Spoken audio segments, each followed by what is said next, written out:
Hello, my name is Martyr, and this is Let's Play the Mims Beginning, and thank you for watching. The Mims is a God/strategy game, guys, along the lines of other great God games like Goddess or Spore, for example, but it's definitely different from those games I just mentioned. It has more of a real-time strategy, kind of city-building mechanic going on for it.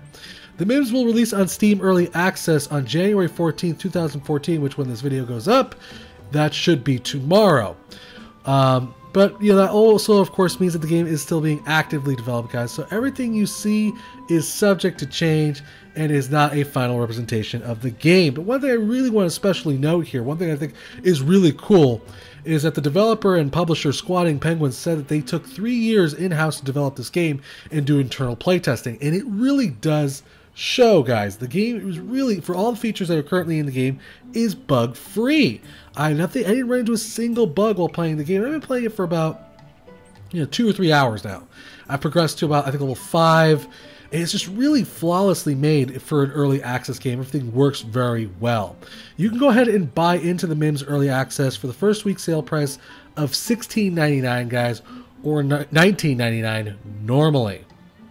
Now, before we get into the game here, start checking out features and discussing the massive game here, guys, I kind of want to put like a little disclaimer here before we start. The Mims is a very complicated game with many features that unlock as you get deeper and deeper into the game.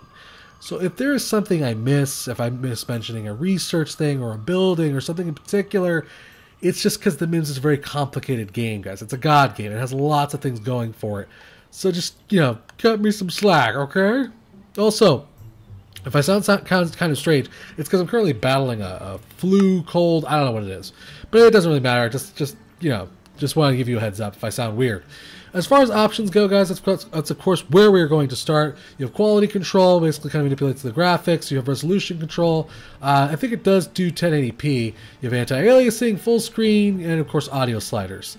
As far as controls go, there is no controller support in the game. You're playing the game completely with your keyboard and mouse, but that's okay because the controls are very smooth and responsive, and I didn't have any problems playing the game with the keyboard and mouse. Plus, I'm not even sure if the game would work with the controller. I think it'd be kind of weird. As far as features that are not in the game, there is going to be a survival/free mode that kind of lets you just mess around with things, guys. They're putting the game on early access just to kind of refine it, just to get, our feedback about the game here. And then they're going to kind of change it, tweak it, optimize it, and then kind of finish it off with more levels and more monsters or whatever have you. They do have plans for it, but the game itself is already pretty solid. There's a story mode/campaign mode, which is what we're going to be showing off today. And hopefully you can get a good idea of what the game is like. Now, like I said, I've been playing the game for about 2 hours now. So I'm not that super deep into the game, but I also got a pretty good example of what's going on, what the game is like, what the resource management is like, and on the story. Basically, the Mims ship crashed on this planet, no idea why.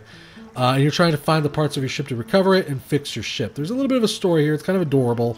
And those are the Mims, those little three-eyed dudes are your Mims. And right now they're basically heading up to the top of the island to find something peculiar. Ah, plants that shoot a whole lot of fruit. Speaking of which, what are these bushes? Cut them down. But it's plants that we are allies to. What about the circle of life? We can't. Or would you rather guard grass for 2 more days, you tree hugger? We're on a mission. Not taking you. Something precious is hiding under this pile of metal. We won't be able to cover it alone. We're going to need a team with special equipment. Our sole role is to secure the perimeter, nothing more, nothing less. I'm going to skip all these tutorial stuff, because it's always, like I said, it's always constantly unlocking things. It's always teaching you new things to kind of play the game here. So let's talk about what you're looking at here. There's a lot of information I'm about to throw at you. On the top left is the livestock, basically. What is livestock for? Well, that is for gems. You basically raise livestock, you get more gems, you trade with basically people on other islands. The gems allow you to construct more buildings. On the top, we have an explanation of what all the resources we have currently available to us. So, for instance, how many Mims we have, how many Guardians we have, how much biomass we have, which is kind of the resource we need to construct buildings. So like a science center takes 400, a wind turbine takes 450, etc., etc., etc. Also takes crystals, of course. To the right of that, we have island information. Island information basically tells you the possible things you can run into depending on what you do in the game. So if you plant too much fruit, it'll start attracting pests. If you start creating too much cattle, it's going to start attracting creatures. Those creatures will start trying to eat your cattle as well as your Mims. The pests basically just try to eat your fruit and don't really bother anybody. They're just a nuisance. Also, it tells you how much wind there is on the island, which goes to electricity, which we'll get into that in a second. To the right of that, we have our objectives. As you can see, we have to create 5 Mim Guardians as our main objective. We also have to get the Fruit Freeze skill as a secondary objective. They will be adding more secondary objectives, from what I understand, as the game gets more developed on early access. Below that is the scent meter. So as you can see, we have a high fruit smell, which basically attracts pests, which, as you can see on the timeline down here, a pest is actually on its way. It'll crash onto the island and start trying to eat our fruit, which is bad. We don't want that. To the right of that, we have our electricity, which basically powers our buildings. Okay, moving on the top right, we have the meters. Basically allows us to kind of fast forward the game or slow things down. To the right of that, we have the number of psi points we have. Below the psi points is our god abilities, which allows us to kind of affect the terrain or our minions and basically blast things or heal people or do whatever. And it basically gives us, you know, a number of psi points that we can use. And it'll take psi points to use them, I should say. Below, like I said, is a timeline, which gives you a rough idea. I'm going to try to send this guy down here. Of what is going to be happening. Depending on how much research you have, it could tell you many different things, like when creatures will show up, if there's going to be a natural disaster, if there's going to be, you know, whatever have you. Depending on how much research you have into predicting the future, it'll tell you that on the bottom of the screen. To the bottom left, we have the plants, which I'm not really going to need to plant any because this thing is generating plenty of plants for me, as you can see. And this right here is the building UI right here, where you can collect all your buildings and see what happens. There we go. There's a nuisance.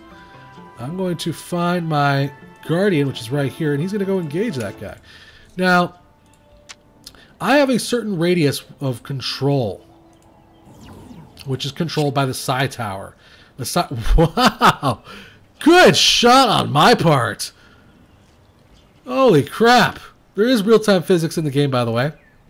As you just saw, it's pretty dope. He just kind of landed on top of that plant. I didn't think that was possible. That was freaking awesome. I've never seen that before.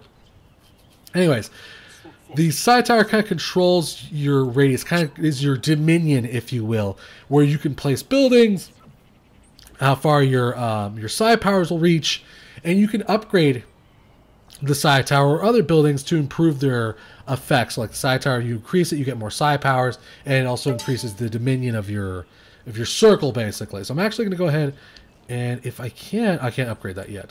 I'm going to build a silo, because we definitely need more biomass. Now, biomass is gathered from the fruit, as you can imagine.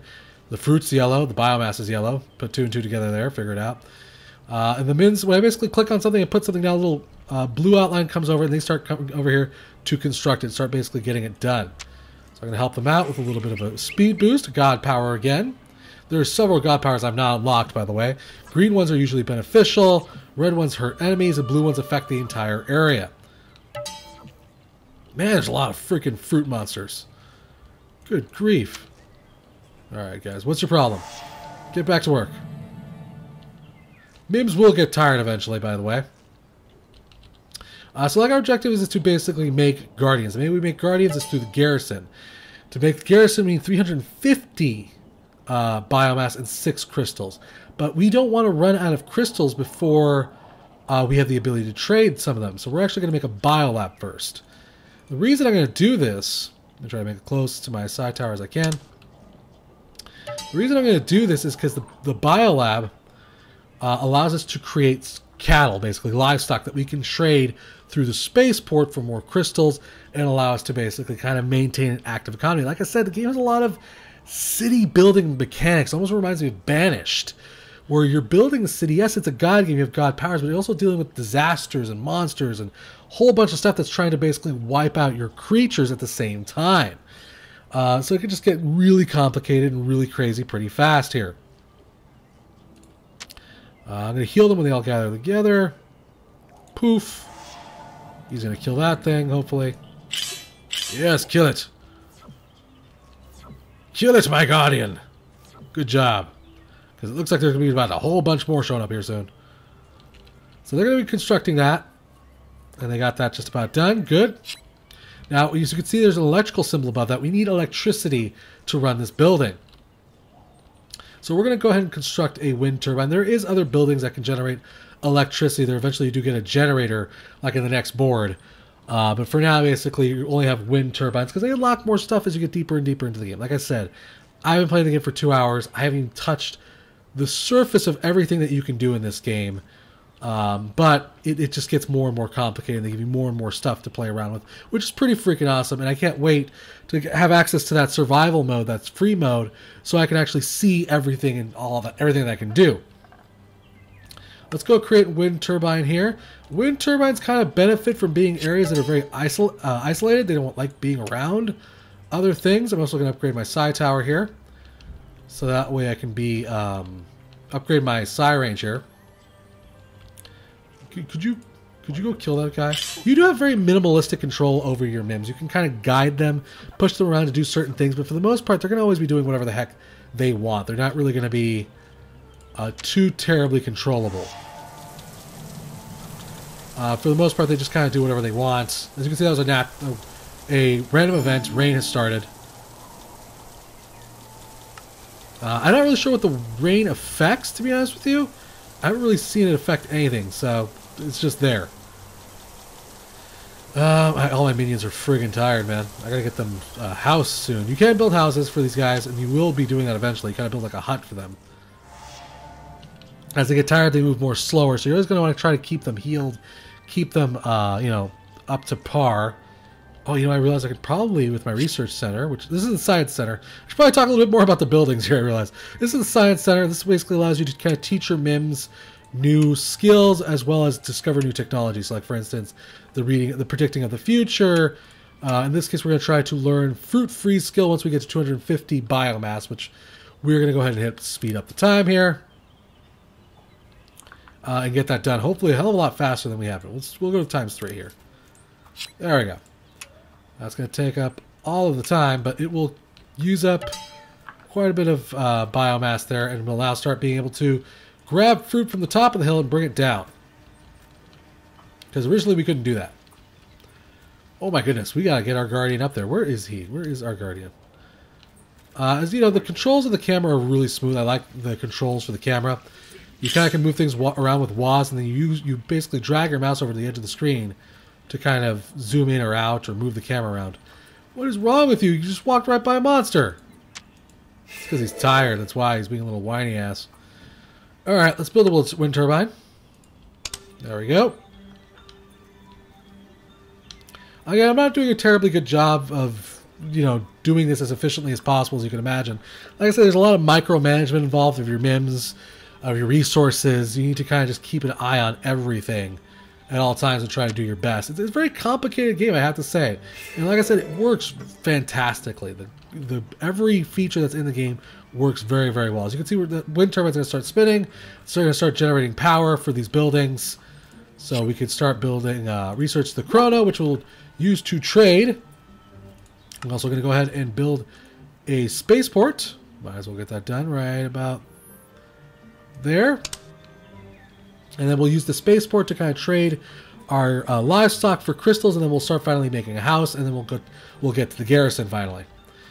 Hopefully, I don't know if I'm able to beat this mission on camera. I'm just trying to give you a good example of what the game is like, guys. It's just a very complicated game, to be honest with you. It's very well done. It's a lot of fun. It can get a little bit frustrating at times, as your Mims can be kind of... Like, I've seen my Mims kind of wander around kind of aimlessly occasionally. And I'm like, what the hell are you guys doing out there? And they're just doing their own thing, basically. Sometimes they're stupid. Sometimes they're smart. It's like any other God game, kind of in that regard, though. I will say that much. So we're going to start wanting to generate some chrono here. We're going to basically make about 3, I think. And what's going to happen is that the chrono are going to need to start to eat, basically, to grow. When they grow, they'll basically, a green check mark will appear above their head, and that's when you know they're available for transfer, basically. That's when you know when they're available to, you know, be shipped out as stock. We're going to try to make 3 of those as fast as possible. We're also going to try to heal as many of our people as possible, get them going. They're doing a pretty good job so far. As far as other buildings go, like I said, that's the extractor right there. You have your spaceport, which allows you to trade cattle. All of these basically have their own sub-menus, really easy to use, get an idea of what you're supposed to do. I'm just going to load the transporter. As these things grow up, they'll start kind of loading themselves in there. And if we zoom in very closely, we should be able to see one of these little chicken dudes. There they are. There they are. There's a little chronos. Eat your bananas. Eat your freakish alien bananas. Go ahead. Yes, you know you want to. And now there's 3 of them. As you can see, they start eating and eating and eating. And they start growing, and I want to click on them. That growth bar basically needs to hit the top for them to become tradable. Let's try to get as many of these guys in there as we can. There we go. We have 300, so we're going to fuel up the transporter. You can also click on the transporter to see how many things you actually have loaded on it. Like I said, all the features in the game work very, very well. The graphics are fantastic. One of the things I really love doing, and I'll show you this, oopsie, I'll show you this right now, is the burning mechanic. Is really freaking cool. So we want obviously more space, like say like by this tree right here, right? As we burn things, they kind of start evaporating, right? Like so. And if you look very closely as time's passing, though, they start regrowing back very quickly. And I just love the way the graphics do that. The graphics are all very smooth. The island is very detailed. It's really friggin' neat. I just got everybody in that one heal spell. Fantastic. That was great. And if any of the chrono grown up yet? Not yet. We're still waiting. There's quite a bit of waiting in this game, I will say that much. The game does require a certain degree of patience to beat. But yeah, the graphics are great. The sounds are great. The story is kind of adorable, basically. Apparently there's a bunch of Mims floating in space that you have to collect. Which, by the way, you can call down more Mims to either turn into guardians or, you know, workers or whatever have you. There's plenty of ways to get that done. You can also plant more plants if you wanted to. There's a whole lot of different kinds of plants here. As you can imagine, that help you use to feed different livestock, like the Piliu or the Disar. They probably eat different kinds of fruits, basically, to kind of sustain themselves. Not everybody eats the same thing. One thing I will wish I could do is I wish I could kind of click and drag, kind of like a strategy game, and grab all of my minions, because it can get a little bit tedious, is the best way the word I'd use to describe it, to kind of individually order Mims around or try to get them all together to heal up. But again, I guess that's probably the point of a God game. You're not necessarily in the fine-tuned control of all your minions, and things will just kind of naturally happen by yourself, basically. So how many do we got in there? We got 3. Good, send it off. When you have 3 Mims, when you have your ship properly loaded, you can send it off, and basically a timeline will show you how long it takes to go from selling to coming back, basically. Oh, that kind of covers the base amount of things in this game, guys. There's a lot of complications in this game, like smell. You can bring down predators or nuisances, you know, wind control, Mims, guardians. There's just a lot to talk about here, guys. There's researching that you can do to kind of upgrade your guardians or predict the future, which might as well go ahead and... I'll actually save our crystals. We should probably save our crystals for buildings. I'm going to want to build a house for them to start relaxing in, and then start thinking about the garrison. I'm also going to want to start growing more chrono, because now that the number of, as you can see, it's got back down to 0, so the scent has dropped down too, and I can start growing more and more chrono to, you know, supply my my town here, basically get more crystals. We're going to want to build a hut, a house. Oh, really? There we go. And what the house will allow them to do is to kind of enter an area for them to relax. I'm not sure what all the other buildings doing. There's like a generator. I'm not sure what the last 2 spots are, but there's probably just a lot to this game, guys. It also has secrets. Depending on the board, there's secret hidden things around the islands that you can discover by accident. The game has a lot of replay value, obviously. And it's just very, very well made. I was kind of blown away for it being an early access game, or at least a planned early access game. The game works very, very well. Let's go ahead and, how many chrono do we got right now? 2. Let's make another one. And then we'll probably go ahead and create the garrison and get things crack-a-lacking on that end. Yeah, the game just works very, very well, guys. And there's going to be more coming to this game, which is pretty awesome. They're going to start tweaking the game. They're going to have that survival mode, the free mode, from what I understand. They're going to add more enemies, more disasters, more missions, side objectives, Easter eggs, and they're going to overall optimize the game, basically. There's also bosses in this game. Physics engine, obviously, at work here. You can kind of blast things around depending on the enemy. Like, if you had something that was kind of being a nuisance, you could blast it off the edge and it could fall to its death. I guess where Chrono's growing up fast, I have to admit. That's pretty cool. Let's generate more power here. Wind turbines don't mind being by other wind turbines, so it works out pretty well. How many we got in the ship so far? We got 1, 2, looks like 2 so far. And you have those god powers, and you have, like I said, just that kind of resource management, watching out for disasters, dealing with things that could come, guys. It's a really cool game, guys. I enjoy it a lot. I've been keeping my eye on the Mims for a long time, guys. It's a pretty cool game. I think you will enjoy it. It has a lot of incorporated elements from, you know, different games that are really well done here, from city construction to protecting your Mims, to your god powers, to dealing with enemies. It's a very well designed game. I think it's going to be a lot of fun. I think people are going to enjoy it quite a bit, guys. Like I said, there's just certain things I wish I could do, like click and maybe grab all my Mims. But again, that's probably gives you a little bit more control than that they were necessarily planning for. It is a god game. They don't want you to necessarily be able to do that. I'm not sure, though. I could be wrong. That could be a feature planned for the, you know, later on in the game here. I think that kind of gives you a basic example of what the Mims is like. There's a story campaign. I'm not really sure. I think somewhere in the neighborhood of, I want to say, I think their plan is 20 missions total. So there's probably, I think there's 15 or, you know, less currently in the game. I could be wrong about that, though, so don't quote me on that, guys. But that kind of covers the Mims, guys. I just want to say big thanks to the developer for a chance to check out this title. Thank you for watching, guys. Remember to subscribe and share, guys. And I'll keep bringing you awesome indie games, guys. Till next time, play more indie games.